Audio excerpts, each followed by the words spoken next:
Hello friends, welcome to this education platform. आपका अपने education platform पर स्वागत है। आज हम फिगर्स ऑफ स्पीच पढ़ेंगे।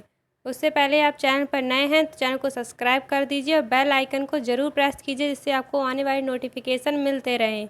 वीडियो को ज़्यादा से ज़्यादा शेयर कीजिए और वीडियो अच्छी लगे तो वीडियो को लाइक करना ना भूलें। तो चलिए शुरू करते हैं।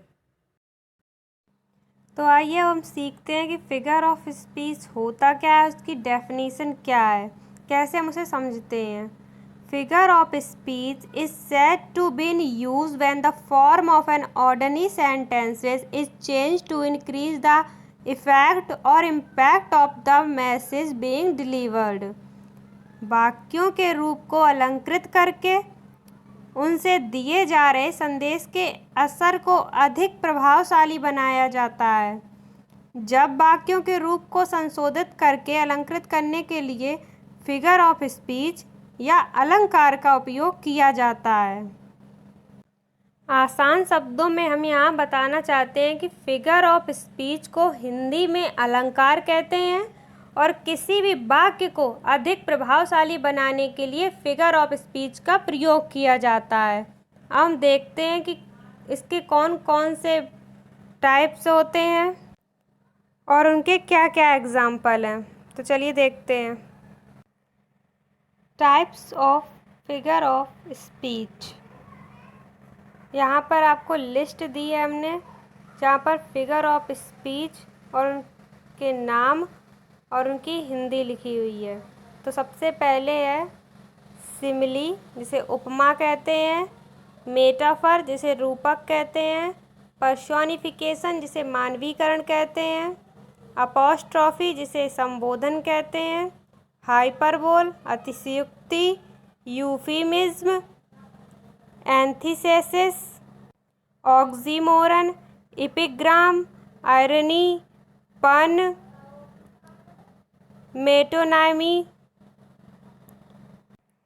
सिनेक्डिकी, transferred epithet, litotes, rhetorical question, exclamation और क्लाइमैक्स, और लास्ट है एंटी क्लाइमैक्स।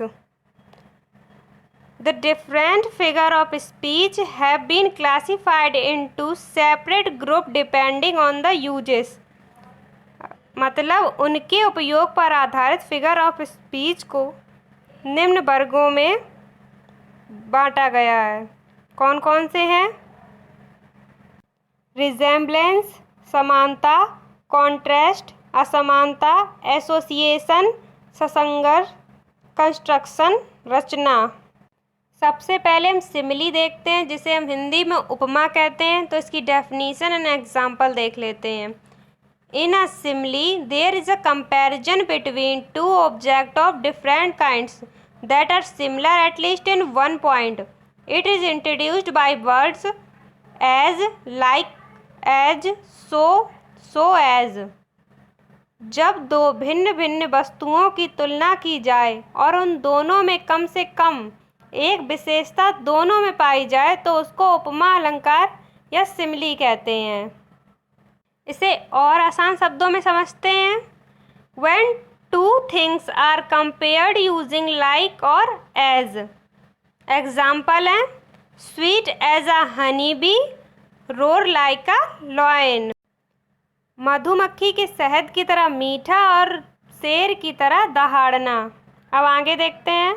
मेटाफर में सबसे पहले इसकी डेफिनेशन में देख लेते हैं। Compare two things by saying that one is something else, usually uses the word is, are, was और वेयर। एग्जाम्पल है इसके my life is a movie. इसमें life is being compare to movie using the word is यहाँ पर जोड़कर बनाया गया है।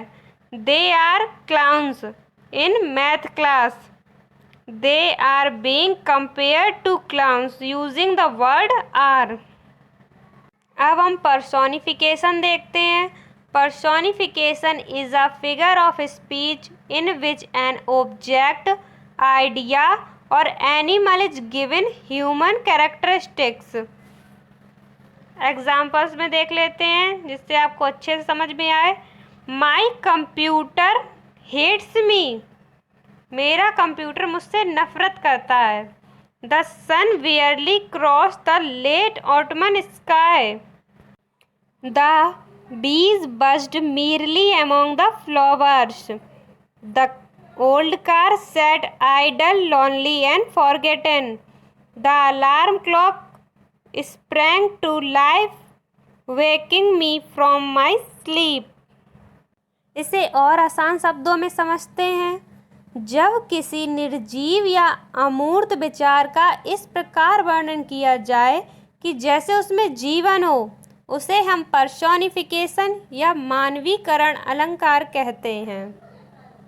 अब हम अपोस्ट्रॉफी देखते हैं। Addressing someone absent, dead or non human as if that person or things were present. Example देख लेते हैं। ओह nature, thou art my goddess, little lamb who made thee, blow winds blow। आसान शब्दों में हम इसे कह सकते हैं जब हम किसी निर्जीव वस्तु या अमूर्त विचार को संबोधित करें तो ऐसे अलंकार को अपॉस्ट्रॉफी अलंकार कहा जाता है। अब हम हाइपरबोल में देखते हैं जिसे अतिशयोक्ति कहते हैं। Exaggerate language used for emphasis. Example है my shoes are killing me, मतलब my shoes hurt very bad. अब हम हाइपरबोल की एक और भी सरल परिभाषा देखते हैं।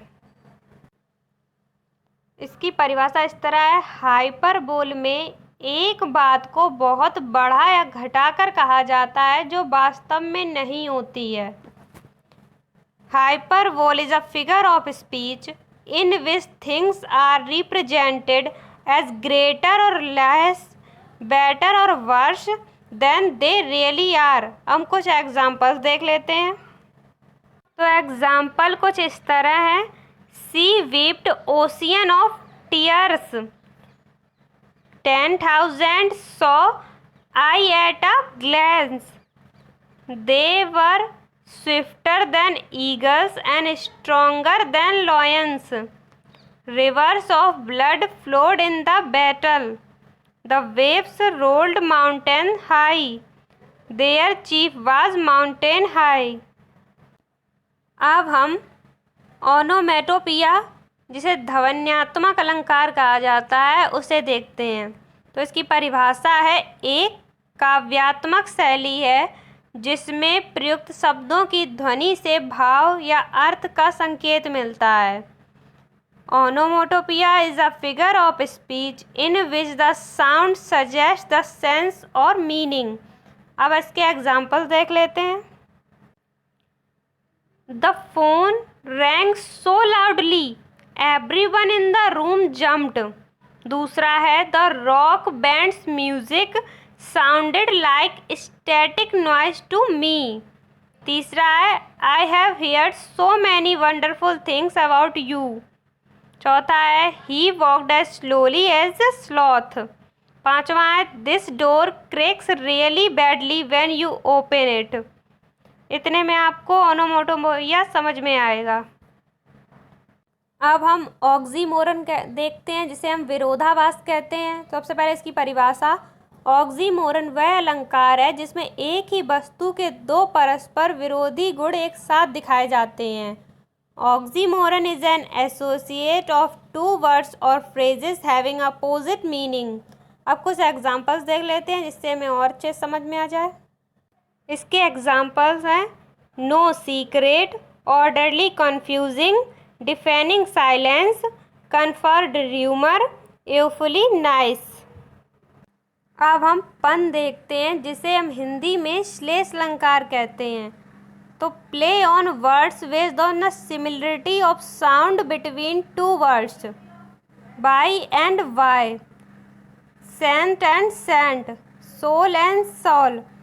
तो इसे हम साधारण भाषा में कह सकते हैं कि पन ऐसे वर्ड्स होते हैं जिनका प्रोनाउंसिएशन तो सिमिलर होता है परंतु उनका अर्थ अलग अलग होता है।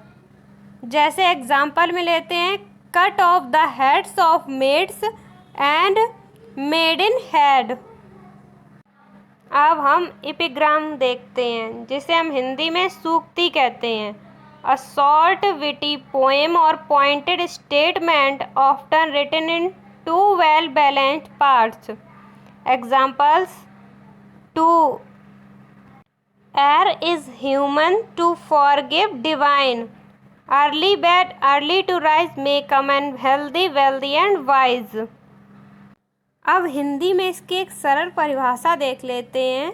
सूक्ति उस अलंकार को कहते हैं जो संक्षिप्त में विरोधाभासी संदेश व्यक्त करती है, जो आश्चर्यचकित करे और ध्यान आकर्षित करे। आज आप लोगों ने फिगर ऑफ स्पीच के सारे इम्पोर्टेंट टाइप्स सीख लिए हैं। आई होप आपके सारे डाउट्स क्लियर हो गए होंगे। Thanks for watching.